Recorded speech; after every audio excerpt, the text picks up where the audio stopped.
Explain it to me like I am a 5-year-old. Please explain it to me like I am a 2-year-old. Please just help me make sense of the world that I'm living in.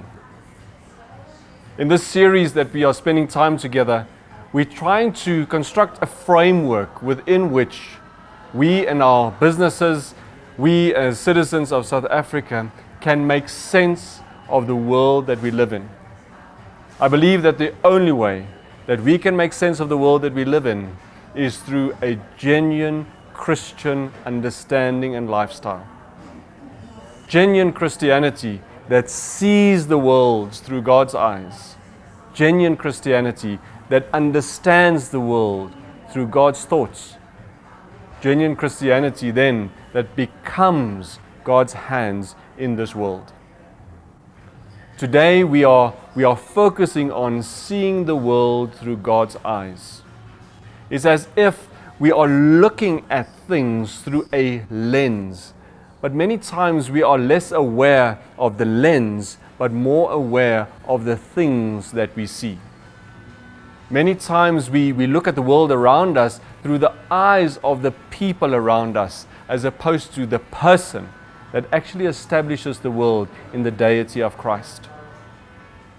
A great piece of scripture that describes this mental flip that we have to be able to make is Romans 12 verse 2. Do not conform to the patterns of this world, says Paul, but be transformed by the renewal of your mind.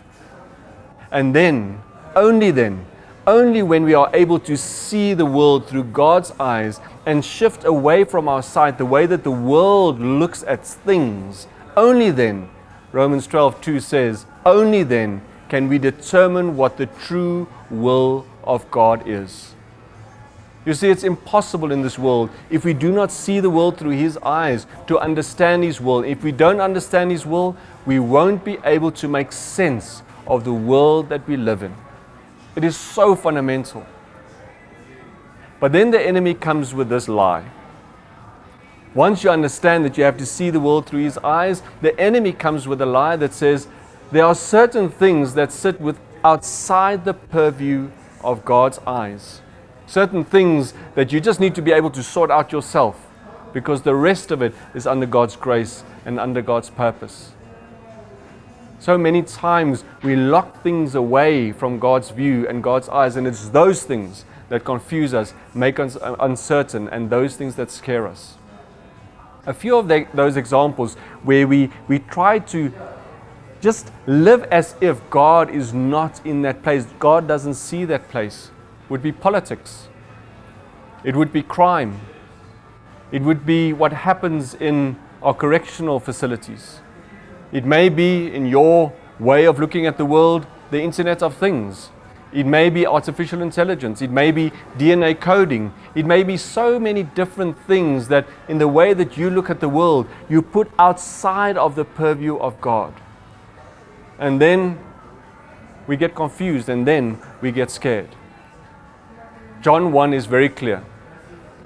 All things were made by Him. All things were made for Him. Nothing in this world came to being without Him. Nothing is outside of His purview. Colossians make it even clearer in Colossians 1. In Him all things hold together. I want to ask you this question. Are you seeing the world that you live in through His eyes, or are you running after what everybody else sees?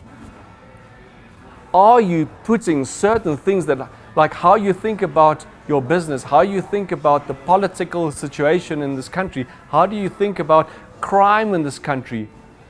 Are you looking at crime just through crime statistics? Are you looking at politics just through the lens of what's going to happen in December at the elective conference of the ANC? Are you looking at the world around you through the eyes of journalists and newspapers? Are you looking through God's eyes? I want to challenge you. If you are scared and fearful in South Africa, I want to challenge you and I want to make this statement. Maybe it is because you haven't been looking at the political situation in South Africa with God's eyes. If you are fearful for your company, if you are fearful for your children in South Africa, for their future here, maybe you just haven't been looking at your child's future, at your business's future through the eyes of God. And I want to challenge you. Don't you want to take those places that you are fearful of and that brings fear into your life? And don't you want to spend time today or tonight in your quiet time and see those things through God's eyes? I promise you, once you allow Him in those places where you thought that He has not been and should not be, once you allow Him there, something will shift in your understanding and in your doing in those places.